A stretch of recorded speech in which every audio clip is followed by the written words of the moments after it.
Hi అండి, అందరికీ నమస్కారం. Welcome to lucky vibes YouTube channel. And ఇప్పుడు వచ్చేసి ఈరోజు మోంతా తుఫాన్ గురించి మాట్లాడదామని వచ్చానండి. ఈరోజు నైట్ 11 తర్వాత కాకినాడ నుంచి మచిలీపట్నం వరకు ఈ తుఫాన్ తీరం అనేది దాటిద్దని అంటున్నారు. ఆ చుట్టుపక్కన ఉన్న జనాలందరూ కూడా కొంచెం అప్రమత్తంగా ఉండండి. అండ్ మెయిన్గా చెట్ల దగ్గరికి వాటి దగ్గరికి అసలు వెళ్ళొద్దు ఎవరుని. వర్షం పడుతుందని చెట్ల దగ్గరికి వాటి దగ్గరికి వెళ్తారు కదా, అలా వెళ్ళొద్దు. ఎందుకంటే గాళ్ళు కూడా తెగ వస్తాయి అని అంటున్నారు, బాగా వేస్తుందని.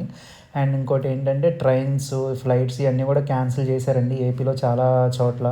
అండ్ ఎవరైనా వెళ్ళే వాళ్ళు ఉంటే కొంచెం చూసుకోండి, అది క్యాన్సిల్ చేసుకోండి దాన్ని బట్టి. ఎందుకంటే అక్కడ చాలా క్యాన్సిల్ చేశారు ట్రైన్స్, వైజాగ్ నుంచి కానీ, విజయవాడ టు వైజాగ్ కానీ ఇలా అని చెప్పి, కాకినాడ కానీ ఇలా అని చెప్పి అన్ని ట్రైన్లు, ఫ్లైట్స్, బస్సెస్ అన్నీ కూడా క్యాన్సిల్ చేశారు.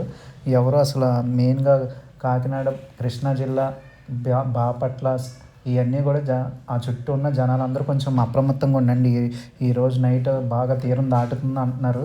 అండ్ మీకు ఏమన్నా హెల్ప్ లైన్ నెంబర్స్ ఇవన్నీ ఏమన్నా కావాలన్నా ఒకసారి న్యూస్ ఛానల్స్ చూడండి. గవర్నమెంట్ ఎక్కడికక్కడ ప్రొవైడ్ చేస్తున్నారు, దాన్ని బట్టి కొంచెం హెల్ప్ సర్వీసింగ్ సెంటర్స్ ప్రొవైడ్ చేస్తున్నారు. మీరు ఒకసారి కనుక న్యూస్ ఛానల్స్ వస్తే ఆ హెల్ప్ లైన్ నెంబర్స్ అవి కూడా ఉంటాయి. అండ్ మీకు ఏమన్నా అవసరం వచ్చినా కూడా అందరికీ కూడా సపోర్ట్ చేయండి. ఒకరినొకరు సపోర్ట్ చేసుకోవాలి కదండి ఈ టైంలో. అండ్ రేపు కూడా వరదలు అంటున్నారు కృష్ణా జిల్లా అండ్ ఇలా బాపట్ల ఇలా అని చెప్పి కొంచెం చూసుకోండి. మెయిన్గా కాకినాడ దగ్గర, ఆ దగ్గరలో పోర్ట్ ఏరియాస్ దగ్గర ఉన్న జనాలందరూ కూడా కొంచెం రెడ్ అలర్ట్ ఇచ్చారు గవర్నమెంట్. దాన్ని బట్టి చూసుకోండి, అందరూ కూడా జాగ్రత్తగా ఉండండి, బయటకు మాత్రం ఎవరూ రాకండి. ఈ వీడియో కనుక మీకు నచ్చినట్టయితే లైక్ చేయండి, షేర్ చేయండి, సబ్స్క్రైబ్ చేయండి.